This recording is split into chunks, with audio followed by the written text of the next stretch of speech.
Baseball is the greatest sport ever conceived. The love of the game extends far beyond the playing field itself and permeates the lives of average Americans. An escape from the troubles and mundanity of everyday life, baseball acts as a conduit for emotional connection and religious healing, drawing us closer together and lifting us towards true bliss. While baseball diamonds may seem to be simple places where a simple game is played, ballparks grow into cathedrals in the minds of those who frequent them. Not just a place to take in a ball game, but a place to grow close with your loved ones and forget your problems as you lose yourself in a child's game. Baseball stadiums play home to great moments that can define our lives. Core memories being stamped into the minds of children who witness mythic ballplayers accomplish the impossible. Today, we'll be talking about a ballpark once dubbed the House of Thrills. Located in the Oakland neighborhood of Pittsburgh, she stood from 1909 until 1971 as a focal point of Pittsburgh sports culture. From once being the largest stadium in Major League Baseball to the greatest home run ever hit. Welcome back to The Bad Baseball Fan. Let's learn about the history of Forbes Field.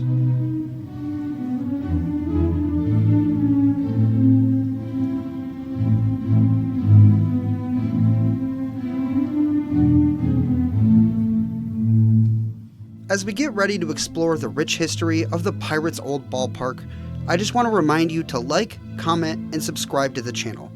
Your engagement and support make it possible to continue making these documentaries. Anyways, let's begin.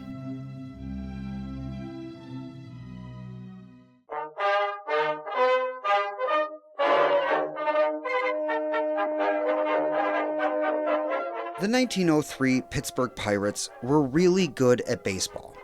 They spent the summer beating up on the rest of the National League and finishing the season with a 91-49 record.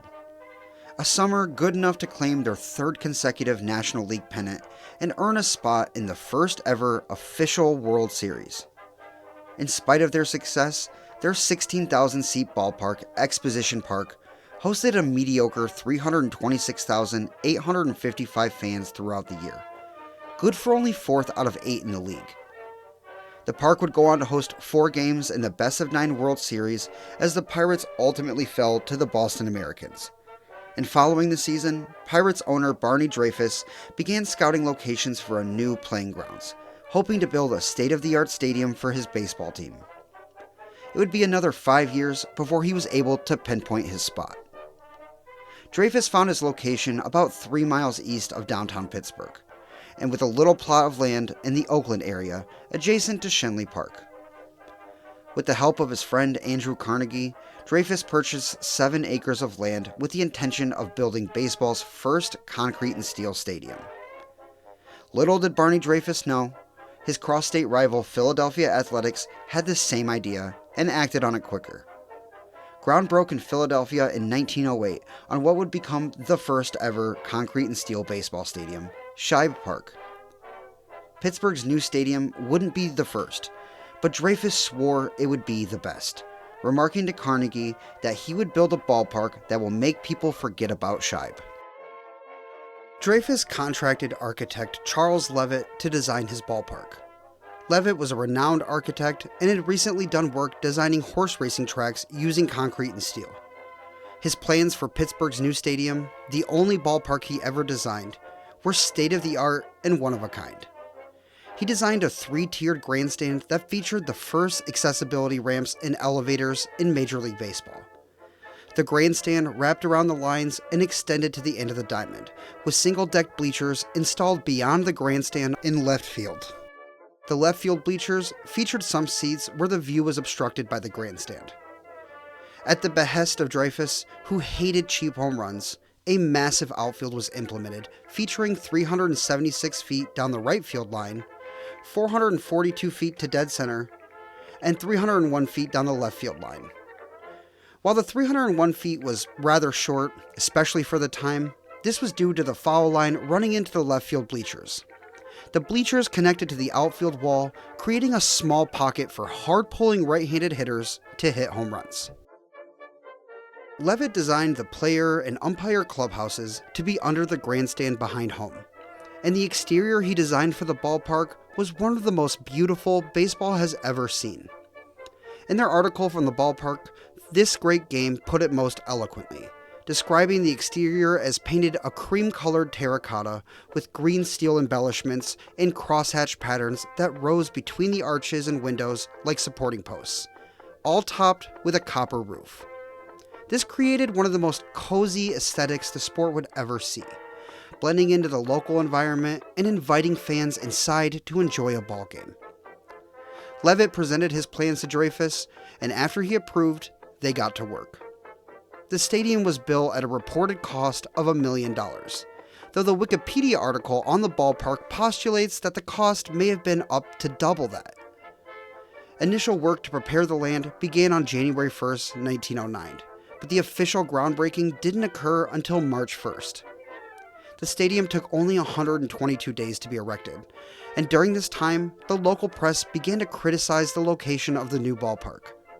Many members of the press believed that the location was too far from downtown, complaining about the lack of development in the local area and even dubbing the project Dreyfus's folly. To Dreyfus himself, it was anything but folly, as he had the foresight to realize that trolley lines would run out to the ballpark. The distance from downtown would protect them from the smog, and the undeveloped land around the ballpark allowed the possibility for stadium expansion. In all three of those aspects, Dreyfus was confident and would eventually be proven to be correct.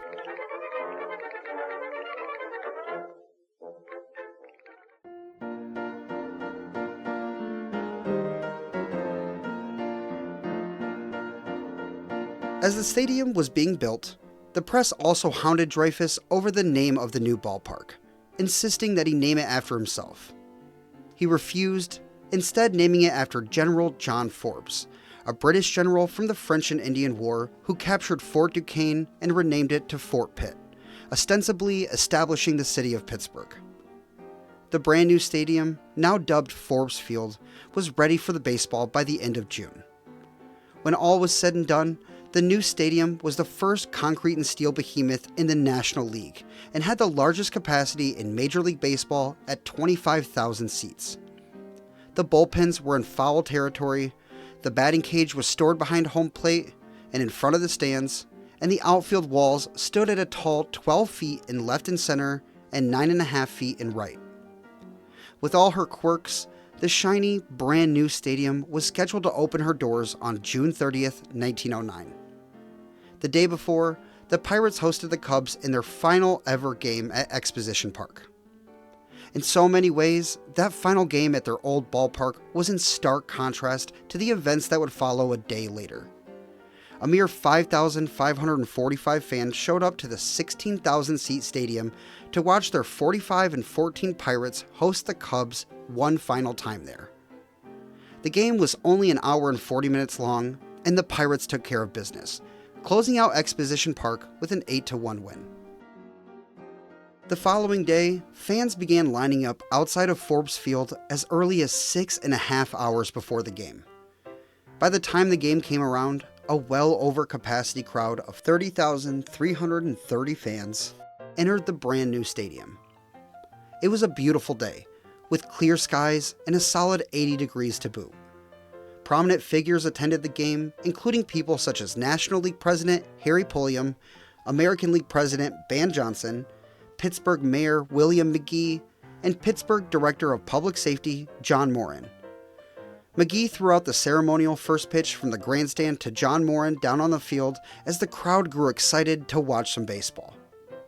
At 3:30 p.m., Vic Willis took the mound for the Bucks, and future Hall of Famer Johnny Evers stepped to the plate. And just like that, 61 years of baseball in the Oakland neighborhood began.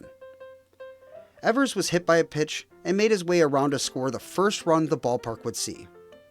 The score held until the bottom of the sixth, when the Bucks tied it up, before giving up 2 more Cubs runs in the top of the eighth. Pittsburgh responded with a run of their own in the bottom of the inning, but that was all they could muster as they ultimately fell to the visiting Cubs 3-2. Despite the loss in Forbes Field's inaugural game, Dreyfus remarked, this is indeed the happiest day of my life. The Pirates were an absolute force throughout the entirety of the 1909 campaign, with Forbes Field finishing third in attendance with 534,950 fans coming to games, and the Pirates christening their new ballpark with a 110-42-2 record and their fourth National League pennant. Taking the league by 6.5 games over the Chicago Cubs, the Pirates matched up with the American League winning Detroit Tigers. Set to be a best-of-7 series, the 1909 Fall Classic featured the only games that mythic ballplayers Ty Cobb and Honus Wagner would ever play against each other. The Tigers had home field advantage for the series, hosting games 3 and 4 and 6 and 7 if necessary. Games 1 and 2 in Pittsburgh were split, with the Bucks taking Game 1 4-1 and the Tigers taking Game 2 7-2, with over 60,000 fans attending the two games. The series pivoted to Bennett Park in Detroit, where the teams continued to trade wins. Pittsburgh won Game 3, Detroit took Game 4, and then back to Pittsburgh for Game 5, with both teams looking to gain an advantage. The Pirates took Game 5 8-4, putting them on the cusp of winning their first ever World Series as the two teams headed back to Detroit to finish out. In front of a crowd of just 10,535 at Bennett Park, the Tigers took care of business, winning Game 6 5-4 to push the series to a decisive Game 7. 2 days later, on October 16, 1909, in front of a crowd of 17,562 fans at Bennett Park, Bill Donovan took the mound for the Tigers and Babe Adams for the Pirates, looking to secure their team's first World Championship titles. Donovan ran into trouble early, giving up 2 Pirates runs in the second inning and being pulled after the third. George Mullen replaced him, pitching the final 6 innings, but ran into his own troubles, allowing 2 runs in the 4th inning, 3 runs in the 6th, and 1 more for good measure in the 8th. Babe Adams, for his part, dominated the whole afternoon, never allowing a Tigers run across and finishing a complete game shutout. After a mere 2 hours and 10 minutes of baseball, the Pirates claimed their first championship, and the celebration in Pittsburgh began. In Forbes Field's first year of service, they hosted baseball's world champions.